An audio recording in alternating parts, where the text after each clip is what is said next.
There's really only one way to establish a good, proper, consistent grip on a pistol. We got crews coming. However, there are many grip variations that still allow you to apply the fundamentals of marksmanship.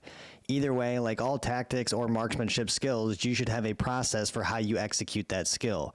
And a good way to know if you have a process is by being able to explain in detail how you do it. If you can't explain how and your answer is, I don't know, I just do it, that's okay, it's just not the best model for getting repeatable results. I learn new things all the time about the stuff I think I know well, and there's always room for improvement. I learned something new maybe a year ago with my grip, and I still apply that technique when shooting my pistol.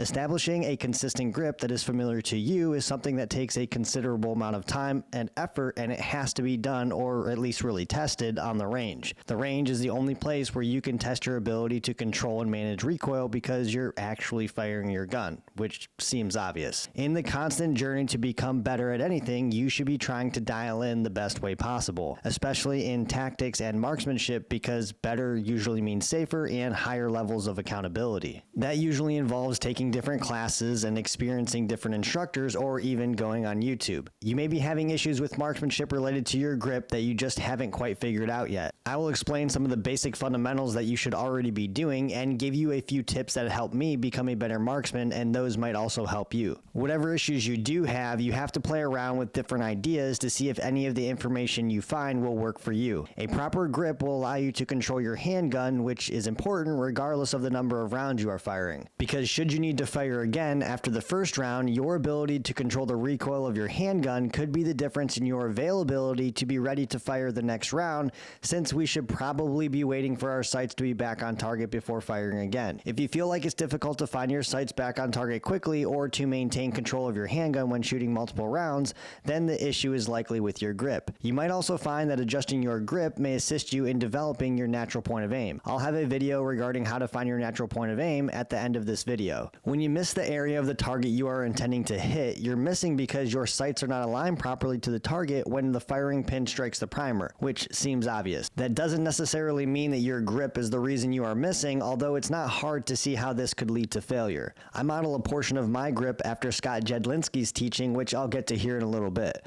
One of the things you will often hear is grip your pistol high on the backstrap. I personally have never understood the teaching point behind that, because it just seems like you would grab your pistol there regardless when you draw from your holster. For me, it doesn't matter what I do while my gun is in my holster, there is no way for me to grip the pistol any higher on the backstrap. Maybe that's more for newer shooters who are not familiar with pistols and are grabbing their pistol out of their holster with an obvious gap between the shooter's hand and the top of the backstrap. I've compared my grip to other shooters and noticed that they are able to grab their pistol much higher on the backstrap than me. So it also seems like the structure of your hand will probably determine how high you can actually go. However, the idea is the higher on the backstrap, the less opportunity your handgun will have to rock backward. Any issues managing recoil from your firing hand would likely be associated with your wrist. When there isn't enough forward pressure on the gun, you may cause a malfunction because there isn't enough resistance for the slide to fully cycle and chamber the next round, and this is referred to as limp wristing. When it comes to meeting your support hand to your pistol, people tend to do this slightly differently. If it works for you and it's consistent, that's really what matters. One common mistake that you certainly haven't been taught in the last 10 years or so was to grip your pistol like this. When you see this in body cameras, it's a clear indication that they are not familiar with their firearm. I believe part of this could come from officers being familiar with revolvers, since this is the way they were taught to grip them. Scott Jedlinski teaches something called the wave, but it's logical, and when I implemented it, I was immediately able to find my natural point of aim without any extra effort, so I stuck with it and it served me well. To execute this technique, you make a karate chop motion with your support hand, or a knife hand for the military guys, and your pointer finger on your support hand meets your pointer finger on your strong hand, making that skin-to-skin contact.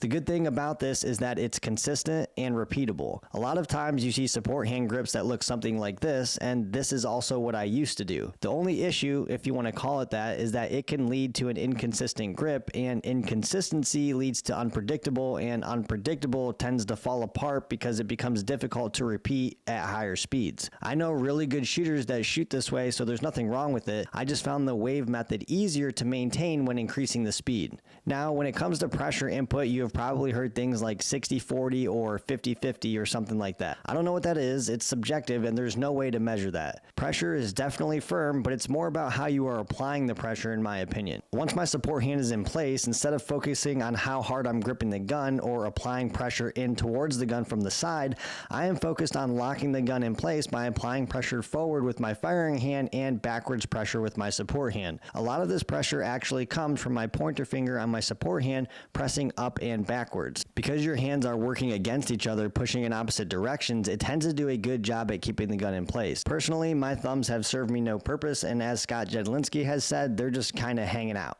I definitely don't think it's necessary to squeeze the gun as hard as you can to the point where your dot or your sights are moving around. Let me know how this grip compares to your grip or if there's any major differences in the comment section. If you're having issues or maybe looking for one little thing to improve, you can give this a try and see if it works for you. If you appreciate this content, help me help you, subscribe to the channel and hit the notification bell to be notified.